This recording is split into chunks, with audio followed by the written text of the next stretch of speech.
Bonjour à toutes et à tous, salam alaikum, bienvenue à Casablanca, le poumon économique du Maroc. Ah, le royaume du Maroc, pays proche et cher au cœur des Belges du bout du monde. Il y en a dans tous les secteurs. Aujourd'hui, nous allons nous intéresser à l'éducation, à l'environnement et aux droits des femmes, des activités que nous allons découvrir à travers le quotidien d'Ophélie Verschuren et de Jean-Michel Anglebert. Ils sont tous les deux professeurs à l'école belge, à Darboisa, mais vous allez le voir, ils font aussi beaucoup d'autres choses.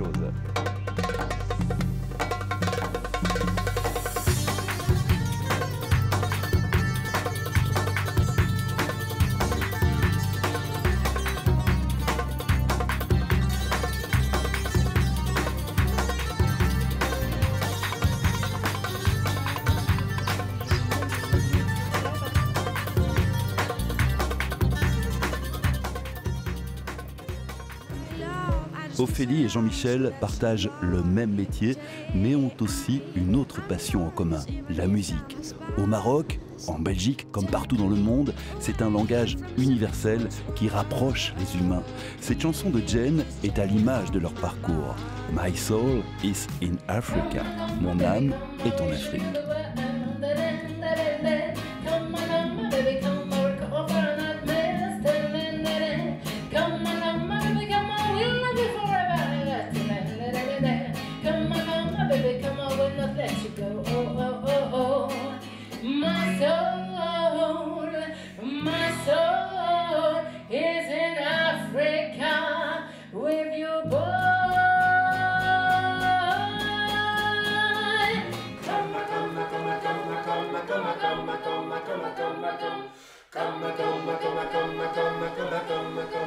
Dis donc les amis, ça a l'air super sympa votre vie d'expat. Hein.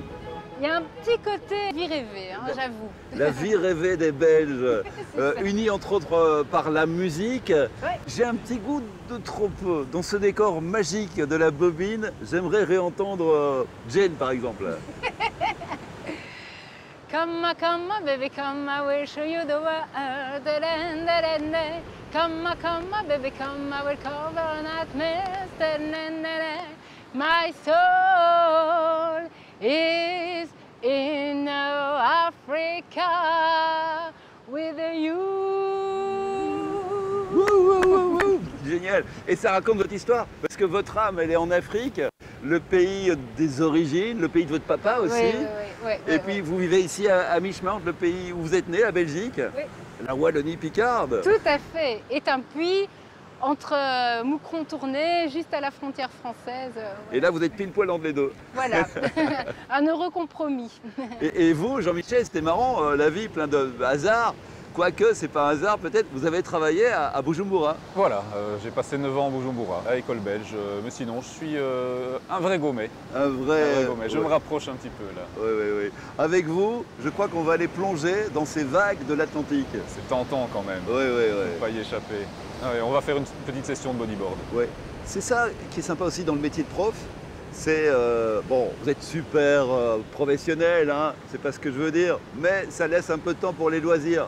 Les activités, l'éducation, on va dire, aussi en dehors de l'école. Vous travaillez avec des associations locales, comme l'Heure Joyeuse, je crois. Comme l'Heure Joyeuse, on va d'ailleurs y passer pour rencontrer les enfants qui sont accueillis à l'école belge, qui sont inscrits régulièrement pour l'année.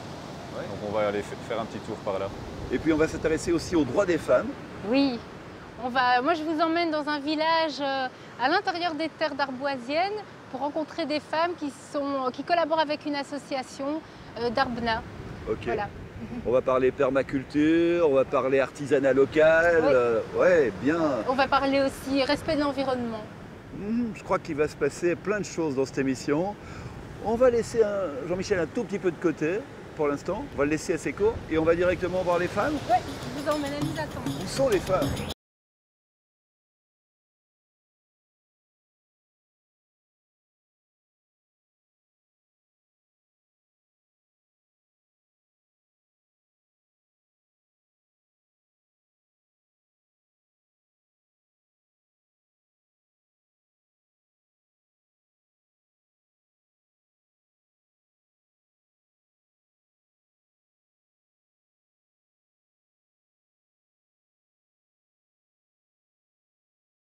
Adrien, là on part chez les femmes, hein, mais avant ça, en fait, il se prépare une petite surprise là-bas dans le Loir. Ah bon? Mais pour qu'on y arrive, il faut que je passe faire quelques courses. Ah bon, sur le marché. Avec moi, marché de poisson ici, ok. Je présente Youssef. Eh ben, bonjour Youssef. Bonjour monsieur, ça va quand vous allez? Très très bien, la baisse. Qu'est-ce que vous avez pêché là Là on a pêché un peu d'ananas et un peu de pajot. C'est de la famille de pajot. Alors ici c'est les femmes qui commandent parce que c'est Ophélie qui m'a préparé une petite surprise. Je ne sais pas si ça vous convient Ophélie, je ne sais pas combien on sera. Si, on sera une petite vingtaine, donc je crois que on va rajouter un calamar et ce sera bon. Okay. D'accord, il n'y a pas de problème. Ah oui. Alors ici la pêche c'est une ressource importante pour la région de Casablanca, pour ce petit port où on se trouve. La pêche pour cette région, il y a beaucoup de gens qui vivent du poisson et de la pêche. Oui. Mais parfois, il n'y a pas autant de poissons. Dernièrement, avec l'environnement, vous savez, il n'y a pas autant de poissons qu'avant. Bon, on entend les gens, les vieux de la place, ils disaient qu'avant, il y en avait plusieurs poissons. Maintenant, même si on a plein de barques, il n'y a pas autant de poissons. À cause de la pêche intensive, de grandes compagnies. La pêche intensive. La pêche intensive. Combien on vous doit? Un petit billet de 200 dirhams. 200 dirhams. 200 dirhams, c'est bon? 200 dirhams, soit moins de 20 € et nous repartons avec du poisson pour 20 personnes. Non sans avoir fait un petit crochet vers d'autres échoppes gourmandes. Car comme l'écrivait le poète Omer Khayyam, ne te lasse pas de cueillir tous les fruits de la vie. Cours vers tous les festins et garde-toi de négliger ce qui peut te rendre heureux. Des vertes et un mélange, Oui. bien. Alors des noirs comme ça plutôt. Ouais. Parce que ça va être trop salé. Ouais. Des noirs. Oui.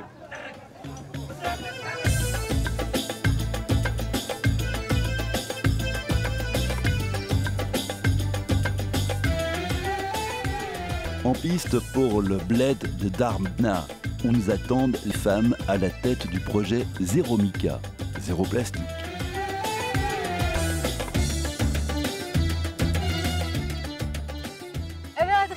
Voilà, je vais te présenter mon coup de cœur depuis que je vis ici. C'est le village qui coopère avec l'association Darbna.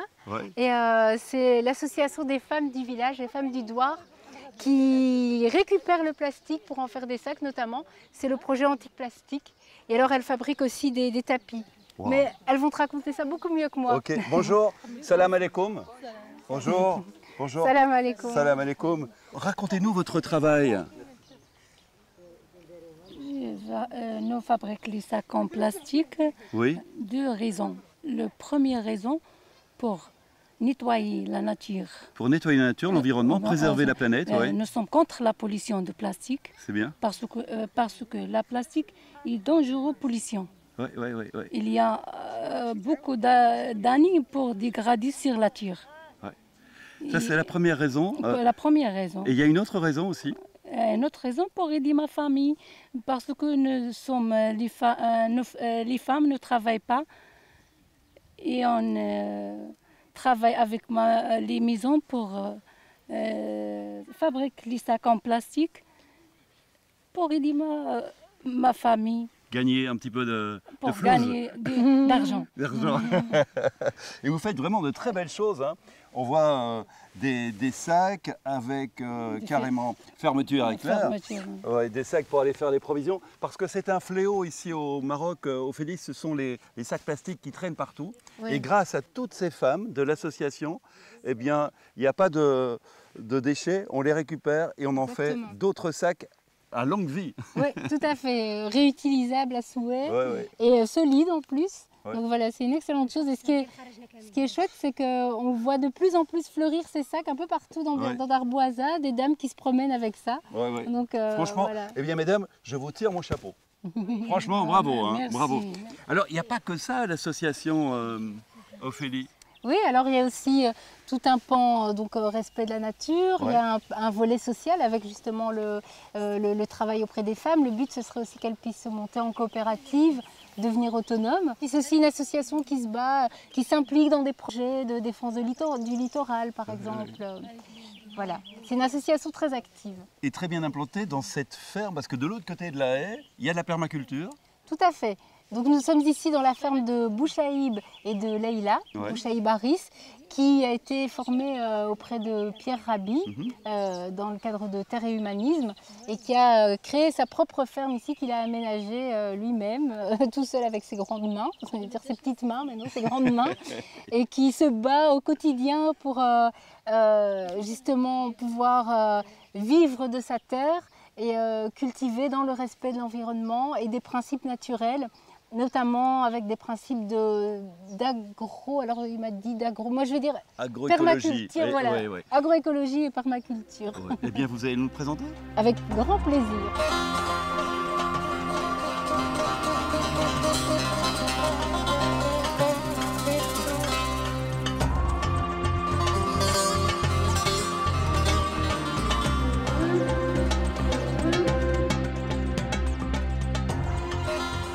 Alors, c'est tout le contraire de l'agriculture intensive qu'on retrouve beaucoup au Maroc et en Belgique aussi d'ailleurs.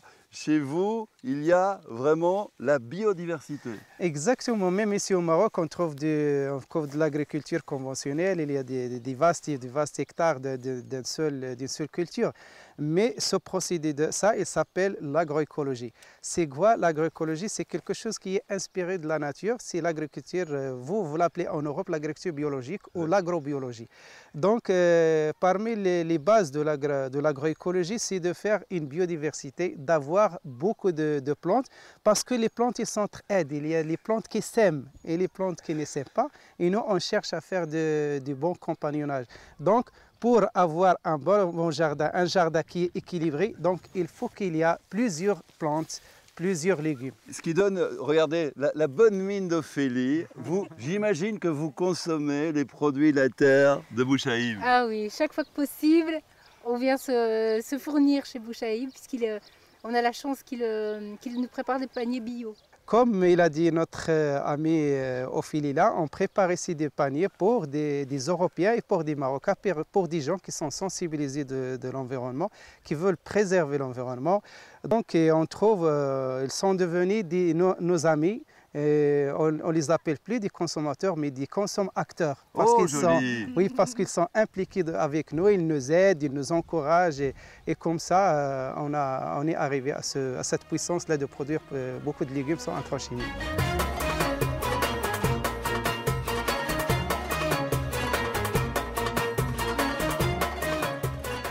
Si Ophélie se passionne pour des causes aussi importantes que la condition de la femme et la biodiversité, elle a toutefois, comme son collègue Jean-Michel, un métier peut-être le plus beau du monde.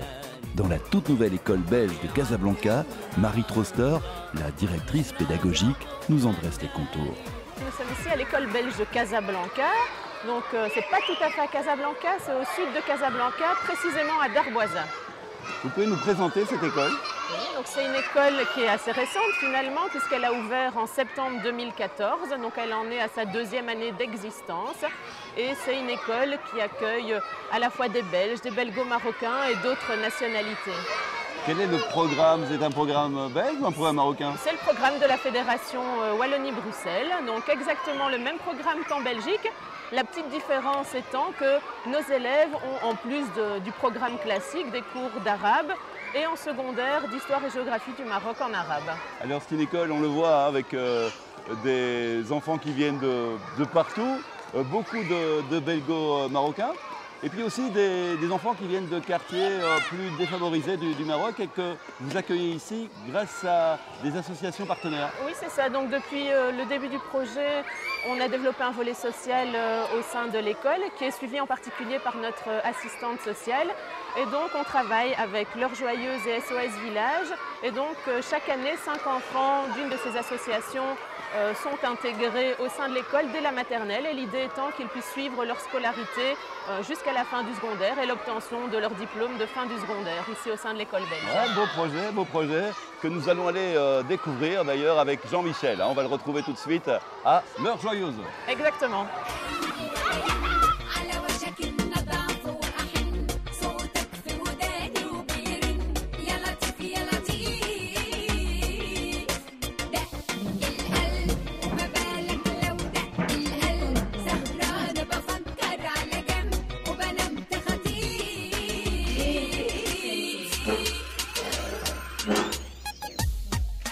Alors votre métier d'enseignant vous amène à côtoyer des enfants de tous horizons. Finalement, c'est ça qui est assez enrichissant aussi. Oui, c'est très enrichissant. On apprend beaucoup sur soi aussi. Donc j'ai essentiellement travaillé dans des écoles privées, donc pour un public assez favorisé, mais justement ces écoles entretiennent des projets de coopération avec des associations, des écoles locales. Comme ici, oui. Ouais, comme ici, vraiment pour les soutenir au niveau pédagogique et puis donner un petit plus à ces enfants, parce que ces associations font vraiment beaucoup d'efforts et elles ne sont pas souvent très aidées. Donc voilà, ça nous permet, tout en travaillant avec un public très favorisé, d'avoir aussi des contacts avec des associations et des enfants d'autres milieux, de quartiers plus populaires.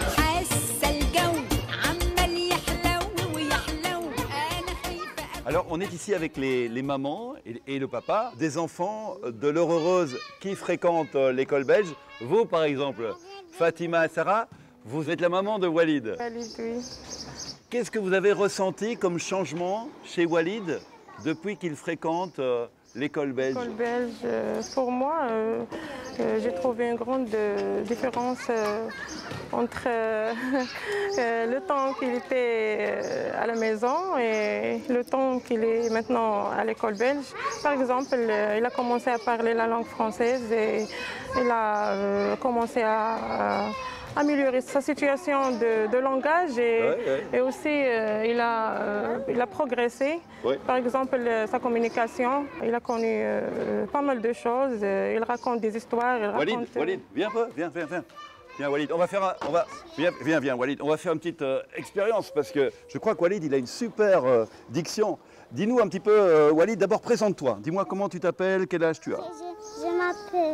Je m'appelle Walid et j'ai quel âge? Oui. J'ai 5 ans. Ah bah dis donc, super élocution. Est-ce que tu as une sœur, un frère? Ouais. Comment il s'appelle? Wassim. Wassim, il est où ton frère? Il est là? Ouais. Ah super. Alors Wassim, viens. Quand vous êtes à la maison, Wassim et Walid, avec votre maman, vous parlez dans quelle langue? Vous parlez en français ou en arabe? Les deux. Les deux? Ah oui, donc tu es bilingue? Oui, c'est bien. Presque. Et ma maman, il s'appelle Fatem Zahra. Ah, Fatem Zahra. Ah, attention. Oui. Quelque chose à ajouter, Walid? Ouais. Qu'est-ce que tu veux dire encore? Que les papas, qu'on indique un ballon pour papa et maman et on mange les frites et on mange le couscous. Ouais. Le couscous et les frites. Ben voilà, il est belge, un peu, maintenant devenu. L'école belge, les frites et le couscous. Belgo-marocain. L'échange, l'ouverture d'esprit, le développement des populations passent bien entendu par l'éducation au sein des écoles et d'associations partenaires. Mais l'éducation à la vie se fait souvent aussi là où on ne l'attend pas. Jean-Michel s'était pris de bodyboard. Il faut dire que les plages du Maroc s'y prêtent à merveille. Indiscutablement, Jean-Michel, prof à Casablanca, ça a des avantages quand même. On pourrait être plus mal, ouais. C'est vrai. Et puis on n'est même pas à Casablanca, on est pratiquement à la campagne ici. Puis on a les pieds dans l'eau pratiquement toute la journée. Je vais à l'école, je longe la plage, je suis dans ma classe, je vois la plage, je rentre du boulot, je suis sur la plage. Avec quelqu'un que vous voulez nous présenter, quelqu'un qui est important pour vous? De plus en plus, oui. Donc c'est Adnan Ben Slimane, notre professeur de bodyboard. 10 fois champion du Maroc. Ah carrément, bravo. Carrément. Ouais. Voilà, mais c'est quelqu'un de très simple. Il nous transmet vraiment sa passion. On est là, on est tous arrivés en même temps et on est tous accros. Voilà, on rentre du boulot, on dépose notre sac, on met la combi et puis on va chez Adnan. C'est ça notre rituel. Une bande de potes, des Marocains, des Belges, on prend la même vague, on y va. C'est important, le partage, c'est ça aussi le sport? Oui, c'est vraiment ça. Ça devient une famille. Et je pourrais presque faire le lien avec mon expérience au Brésil. Quand je suis allé au Brésil, la première chose que j'ai faite, c'est m'inscrire dans un club de capoeira. Et là, directement, j'ai mis le pied dans la culture brésilienne. Et ici, c'est vraiment ça. J'ai enfilé une combi, je suis arrivé chez Adnan et voilà, je rencontre les jeunes du club.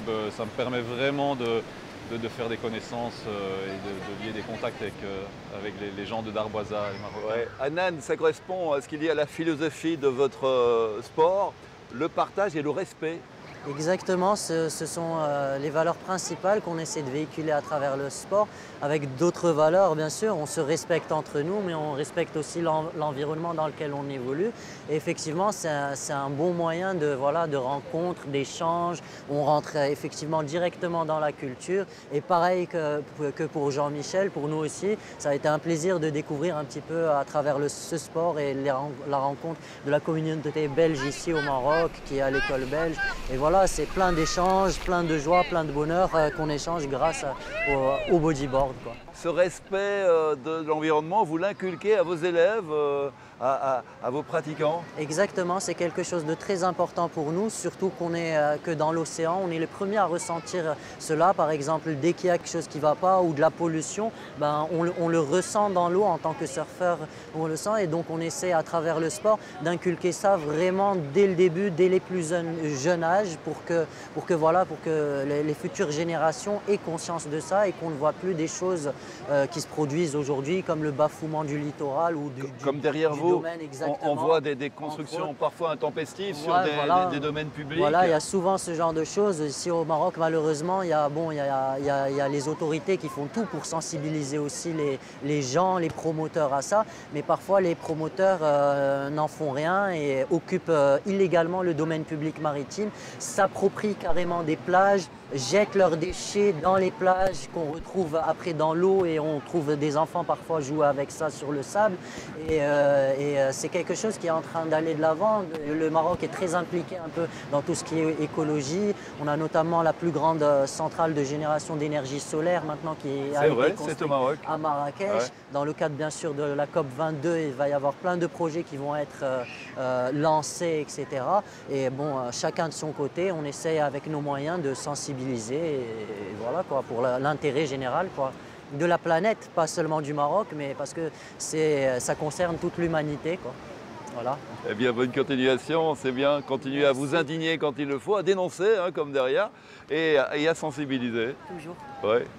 Merci, on dit comment à la fin Aloha.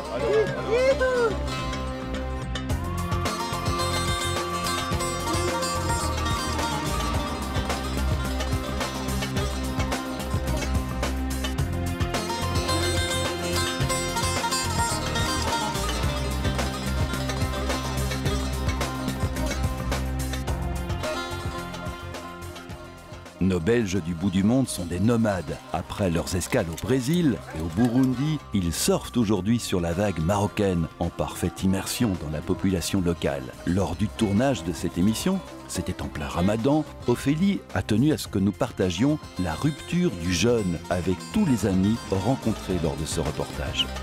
Dis Adrien, je t'avais parlé d'une surprise. Il me semble que c'est une surprise. Voilà, on y est.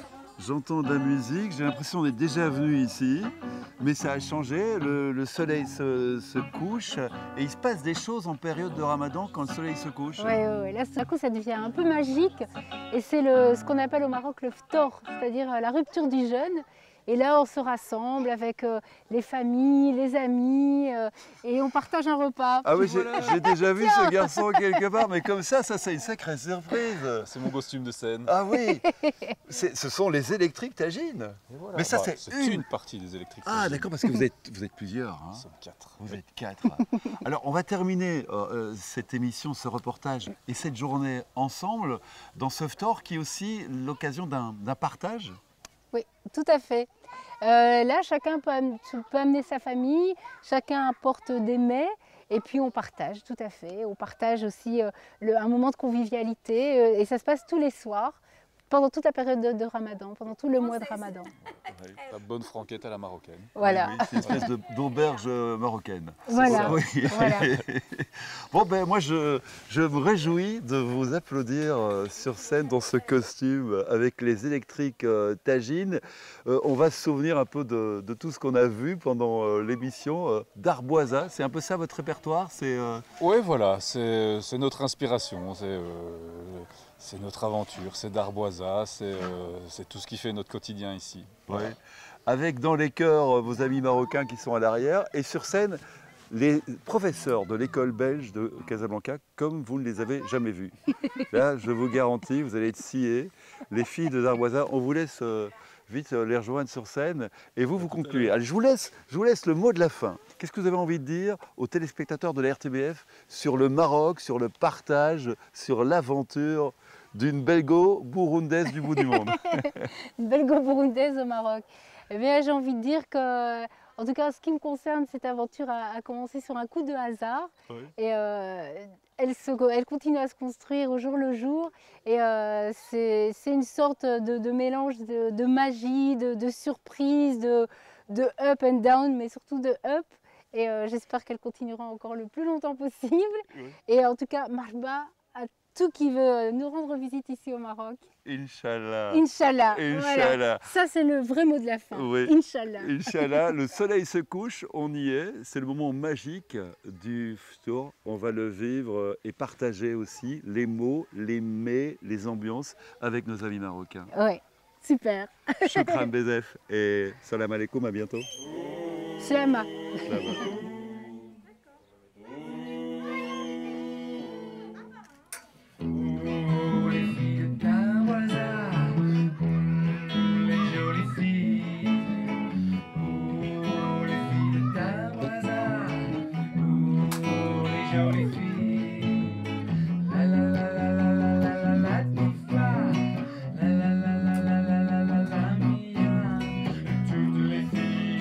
Down.